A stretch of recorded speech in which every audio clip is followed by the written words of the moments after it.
我想講真係笑撚死我，原來春袋好大粒係真係行唔到路㗎。如果大家都知道有隻貓叫大袋，咁點解叫大袋？就因為佢春袋好大粒，所以佢大春袋嘅縮寫就叫做大袋。咁即係嗰陣時咧，佢係咁多隻貓之中咧，喺後生時期咧係冇喐過，就日日就攤住條撚咧就喺度瞓覺。即係我媽就話：你快啲帶佢絕育啦！佢一定係因為春袋太大粒啦，所以咧佢行唔到路啊！同埋大家都好清楚咧，貓貓喺幼年時期係最活躍嘅，而喺最活躍嘅時間係最安靜嘅。之後我一直都唔信，但係咁因為我又驚佢即係發情啦，所以我都係帶咗佢絕育嘅。後尾翻咗嚟鄉下，我媽終於將呢一個點解有呢個理論咧？就係因為帶我哋見咗一個人，而嗰個人咧個春袋真係好撚大粒，大粒到我真係好撚大粒，真係肉眼見撚到嘅，你係見撚到佢好撚。即係你個示範佢行路啊！空少少咁樣咧，就會行得好慢啦，係好慢嘅。所以我媽就同我講就係話點解嗰陣時帶春袋日日就攤喺度唔玩嘅原因就係因為佢個春袋太大粒，所以令到佢痛，令到佢唔舒服，所以咧佢就行到。佢嘅根據咧就嚟自於呢一位呢個阿叔。即係我見到嘅時候咧，我媽呢邊做勁好笑係乜嘢啊？佢咪係咁呢？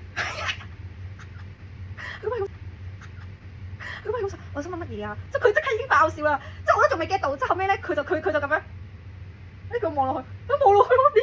原來我媽唔係鳩噏嘅，係真㗎。唔知你身邊有冇啲行路好慢嘅 friend 咧？其實可能佢春袋因為太大咯，所以行路先咁慢啊！知唔知？或者我咁樣先令到佢唔想行路啫。快啲踢你個春袋好大粒嘅 friend 過嚟。